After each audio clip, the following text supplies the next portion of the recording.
Wow, here we are, folks. This is Brother Peter with tidbits from the Word. How to live in a safe place in the middle of the pressure that is on us right now. Many people are living in like a base runner standing on first base, trying to get ready to steal second base or to get there in some other way than somebody hitting a home run. But God has hit a home run for us in this day. In my life, just yesterday, I experienced some pressure that was very uncomfortable in a sense of the word, and not so bad in another sense of the word. I had a camper that I'm going to sell, and a man gets in it, and I get in it, and the man's wife gets in it, and his son's going to drive, and he's looking at it to buy it. So we head down the road. All of a sudden, it decides to not run properly. And what happened is something shorted out near the battery. There's some kind of short that came up. Well, that's like this world today, right now. We have a short. We've been shorted out in many different ways. And how do you handle that?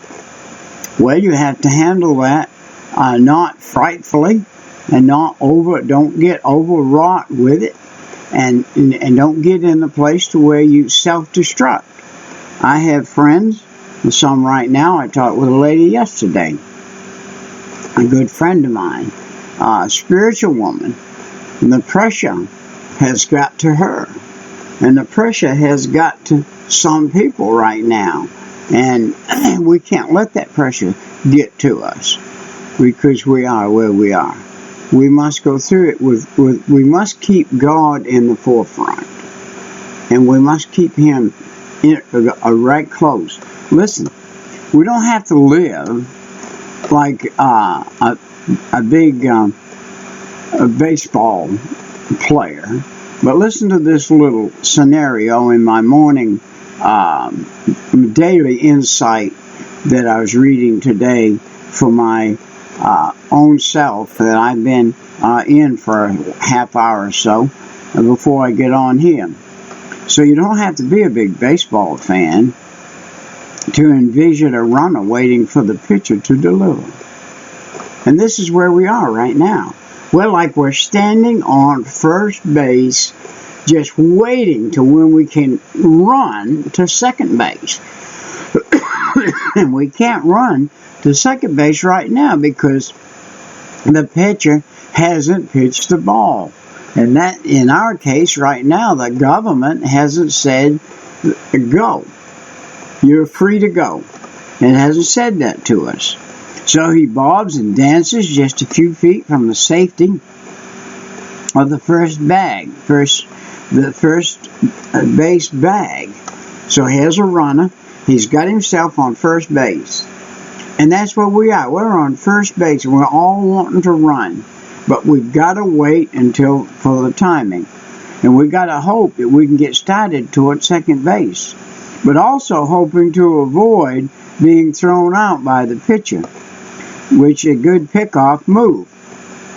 Now, if we run in advance of what has happened to us, and we run in advance of what the government says to us, we can have us some real problems. So, we have to understand, and I'm a guy that would have already ran. I would have already opened the door of the church. I would have already had it full of people. I believe that the devil right now is the one that's the pitcher. And God has allowed him to be the pitcher for a while right now. And we have to be like the man on first base. We've got to be careful not to run ahead of what the pitcher it might do. So we tend to be like that baseball runner, spending most of our time away from the safe zone.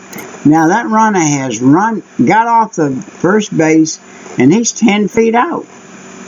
he can be in real trouble if that pitcher decides to throw that ball instead of at the base to another outfielder that's near that runner, or that can cut that runner off and catch him between bases. All of a sudden he finds himself between that base and first and second base with a defender in front of him and a defender in back of him, and they're throwing that ball back and forth and trying to get tagged him. And that's kind of where we've been living for the last few days, or a week or two. So, we're usually a few feet from the bag. And it's like yesterday. I was a few feet from selling this camper I'm trying to sell, and it decides to change its mind and act up and leave us in the middle of the road. And a rainstorm came, and pouring down rain. I'm talking about tough. I mean, I was soaked from head to foot, all my clothes inside and out, and got cars backed up. And finally, the police came along and helped us. And we find out that we have some fine policemen in Grantville, Georgia, that actually came up and were very nice. And just before, here I am. I've got another battery in there. It's hot, and it's going right, but the cables are getting hot, but I've got to get that camper off the road. So I click it, and it clicks, and it wouldn't go, and it wouldn't go. And so I said, Lord, you are the head of my life, and you are the one that can get this thing to crank. It just is absolutely stubborn. It has got stubborn. And so, all of a sudden, here we are. We're in our last ditch. The policeman's wanting to, we're going to have to call a record. We're going to have to call something. What do you want to do? Well, I said, let me try. So I'm up there and I'm praying. And I just stopped for a second and just said, Lord, here it is. It's yours. It's in your hands. But I would love for this machine to crank. Unbeknownst to me, the policeman's a Christian. He's standing by the door. And he's praying too. And when he started praying, this is a vehicle that just absolutely refuses to turn over. And he's praying and I'm praying, and all of a sudden, like brand new, cranked right out. And I put that thing in gear, man, and he closed the box up for me, and off I went, and up the hill. We were just a little bitty ways from getting back off the road, and so maybe a quarter of a mile. And so I buzz it on up there and run it in the parking lot and get it down there and stop. And the policeman picks me up, takes me back down to my car. And you know how police cars are. You can't get in the front seat on them. So I had to get in the back seat. And I said, you want to go ahead and put the cuffs on me? I said, we need to get a picture of me in this back seat with the cuffs on me here. And he said, no, you've had enough of that already today with this machine acting up and the trouble with it. But anyway, the customer that was interested in it, and the family, they were gone. They jumped in their car and disappeared, and left me there in the road, figuring that I was trying to sell something that had a problem. Well, it did have a problem, but it was a new problem. And that's the way things are sometimes. Sometime in life, everything is just absolutely set up, and man, this is perfect. If the thing's running good, these people are interested in it, and they're probably going to buy it, and all of a sudden, a glitch came in. And that glitch hit, and they were gone. And so look, we tend to be like that baseball runner most of our time, away from the safe zone. Have you been away from the safe zone lately? Have you not been in your book? Have you not been in your Bible? Have you not been asking God to keep you in a safe zone? I'm talking to some people, I'm sure, that have had a battle. Some haven't. Some have worked right on through this. And they also got this standing too. And I see more people going fishing today than I've ever seen in my life, from just coming down the pike. They're coming down the interstate. They're getting off this exit, and they're running to the lake, and they're going to the lake. The lake is just full of fishermen, fishing, sports fishing, and doing things. That's not wrong to sports fish.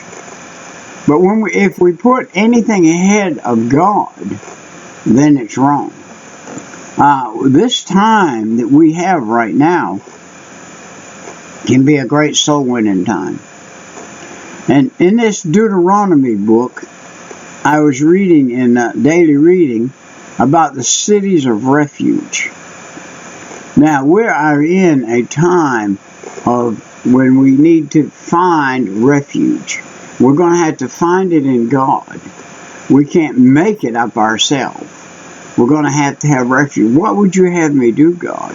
This is a great time for us who can't get away, who can't go fishing, who can't do those things, to stay close to the base. And we're having to stay close to home.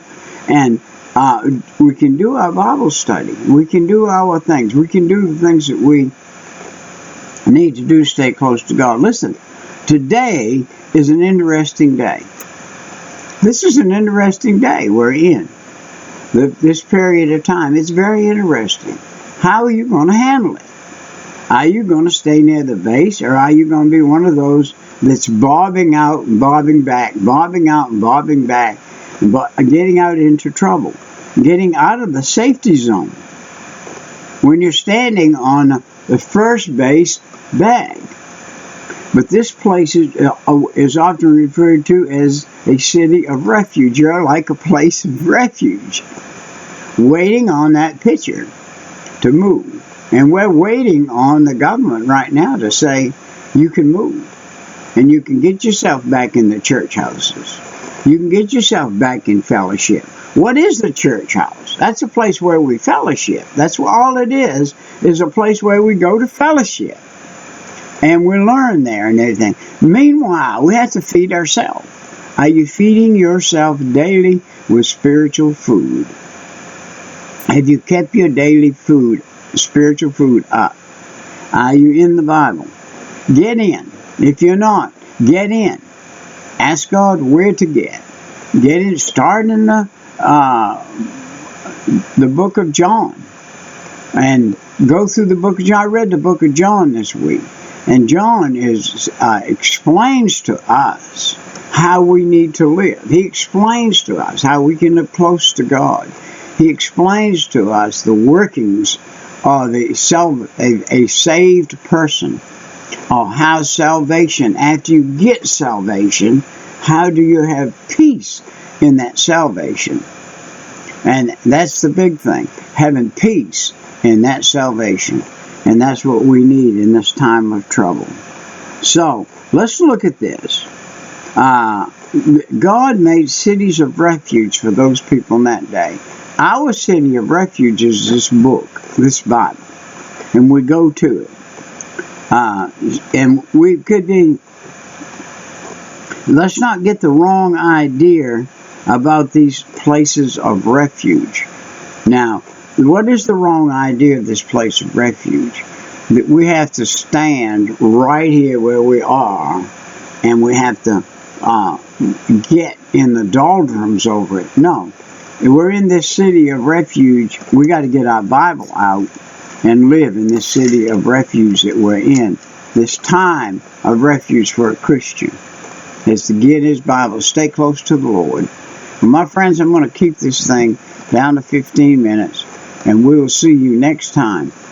Remember, it's up to you not to get caught off base. If you're trying to move, don't jump too quick. I'm one that's always jumping too quick sometimes. So I have to be careful not to jump too quick. So just rest in the Lord, and He will take care of you. Just like He did me yesterday. in a real crisis that I was in yesterday, and God delivered me from it because I kept Him in the forefront. So keep Him in the forefront. We'll see you next time. Right. Bye-bye.